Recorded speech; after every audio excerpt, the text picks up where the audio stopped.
जिससे एकादशी व्रत रहना हो, उसका नियम है प्रतिदिन जो तुलसी जी की भक्ति करता है, तुलसी का पौधा रोप करके तुलसी जी का सिंचन करना, तुलसी जी को तिलक लगाना, तुलसी जी को माला पहनाना, तुलसी जी की परिक्रमा करना, तुलसी जी को प्रणाम करना, वो कोटि सहस्त्र युगों तक ऐसा महान सुकृत होता है कि भगवान श्री कृष्ण के नित्य समीप रहता है जो तुलसी जी की सेवा करता है।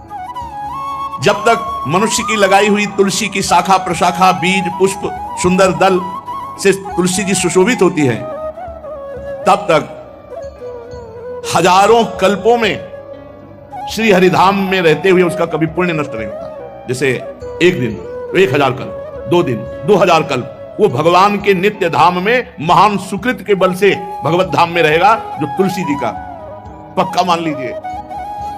जब स्वयं में थे तो तुलसी जी रोपण करके तुलसी जी का एक वन लगाया और रोज नवीन नवीन मंजरी तुलसी दल लेकर प्रभु के चरणों में कहीं ना कहीं तुलसी जी की कृपा हुई। वृंदावन, ये वृंदा अधिष्ठात्री देवी वृंदावन की है, इनकी कृपा के बिना। हे चंद्रादने, संपूर्ण पत्रों और पुष्पों को जो उतार करके सम्मान पूर्वक पहले प्रार्थना करनी चाहिए, हे वृंदा देवी, हे तुलसी जी, भगवान श्री हरि की पूजा के लिए या प्रियाजू की पूजा के लिए हम आपके कुछ मंजरी, कुछ दल लेकर के सेवा करना चाहते हैं, आप कृपा करके मुझे दीजिए। और फिर उतार दें, ऐसे नोचना नहीं, बहुत सम्मान से, बहुत प्यार से, तो तुलसी जी प्रसन्न होती हैं। जो मनुष्य तुलसी दल से श्री हरि की पूजा करता है, कोई भी पाप उसका स्पर्श नहीं कर सकता। पूर्व में किया हुआ कोई भी पाप उसको दंड नहीं मिलेगा, जो तुलसी जी की आराधना नित्य करता है। अब इतना जल भी ना चढ़ा दे, मार पुण्य हो जाए और तुलसी जी अंतर ध्यान, अनुकूल जल, जैसे मान लो गमले पे हैं तो इतना बड़ा तांबे का, रोज उससे अब भर के लोटा चढ़ा दोगे 2-4 दिन में अंतर ध्यान हो जाएंगे तुलसी जी। बहुत विवेक से जरूरत है, मतलब भारी पुण्य होगा।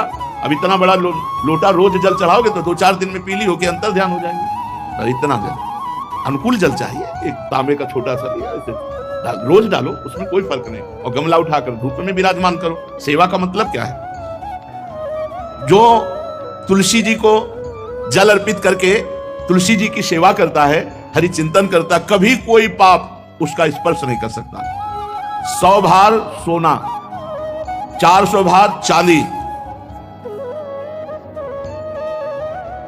का जो दान करने का फल होता है, वो एक तुलसी दल उतार, जो अपने द्वारा लगाई हुई तुलसी दल, वो हरि के चरणों में अर्पित हो। ये 100 भार सोना और चांदी बराबरी नहीं हो सकती। कितना महत्व है।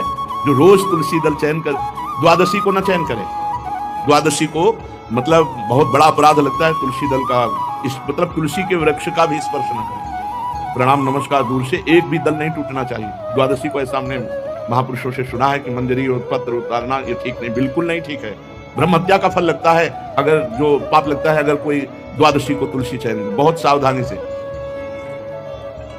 जिसके घर में तुलसी का बगीचा होता है, कई पौधे होते हैं, उसको कहीं तीर्थ जाने की जरूरत नहीं, उसका घर तीर्थ है जिसके घर में तुलसी के पौधे हैं। और यमराज कभी उस घर में किसी भी मरने वाले को लेने नहीं आएंगे जिसके घर में तुलसी। लगा लो भैया तुलसी लगा लो घर में, काहे को यमराज को आने दोगे? सबके घर में तुलसी। कितना सुंदर पहले था, घर में आंगन होते थे, आंगन में एक बहुत बड़ा, और फिर उसमें तुलसी जी, और फिर उसमें 2-4 नर्मदेश्वर और शालिग्राम ऐसे, और फिर घर का हर व्यक्ति जल चढ़ाना, प्रणाम करना, नमस्कार करना, कितनी पवित्र पद्धतियां हमारी थी। जब रसोई बने पहली गाय के लिए, फिर कुछ पक्षियों के लिए, फिर कोई संत महात्मा, कोई भिक्षु, ऐसा कितना पवित्र व्यवहार। यहाँ जैसे हमने देखा है, ये रसोई बन रही ना, तो धुआं नहीं खत्म होने पाता, वो ही सब अपवित्र किए हुए हैं, राक्षसी बुद्धि आती चली जा रही। तुलसी जी, ये भागवती को उसमें हमें लगता है बालकनी तो होती है, बढ़िया बालकनी में कैसा उठाने धरने वाला स्टैंड लोहे का रखो कि तुलसी जी को विराजमान कर दो। जिसके घर में तुलसी जी विराजमान होती है, उसके घर में यमराज कभी नहीं जाते। जो तुलसी जी का सेवन करता है, उसकी सारी कामनाएं तुलसी जी पूर्ण कर देती है। तुलसी जी को लगाना, तुलसी जी का पालन करना, तुलसी जी को सिंचन करना, तुलसी जी का दर्शन करना, तुलसी जी का स्पर्श करना, मनुष्य के द्वारा जो मन, वाणी और शरीर से पाप हो गए, सबको तुलसी महारानी क्षमा कर देती है, दग्ध कर देती है। पुष्कर आदि तीर्थ, गंगा आदि परम पावन नदियां, ये सब जो स्नान आदि अवगाहन आदि करने का फल देते हैं, वो केवल तुलसी जी घर में विराजमान है, उसको फल मिल जाएगा। कितने बढ़िया। जो तुलसी जी की नवीन मंजरी प्रभु के चरणों में अर्पित करके प्रणाम करता है, वो चाहे कितना भी अपराध किए हो, वो कभी यमपुरी को नहीं देखेगा, कभी यमराज के पास नहीं जाएगा। जो मनुष्य तुलसी काष्ठ का घिसा हुआ चंदन लगाता है, उसके सारे संचित भस्म हो जाते हैं, और क्रियमाण जो वर्तमान, वो कभी उसको बांध नहीं सकते। तुलसी जी का काष्ठ का घिसा हुआ चंदन। जिसके घर में तुलसी की छाया होती है, वहां पितरों को अपने आप कल्याण प्राप्त हो जाता है। जो श्राद्ध करने से लाभ मिलता है पितरों को, घर में तुलसी लगा के, जो तुलसी की छाया, बड़ा वृक्ष पितरों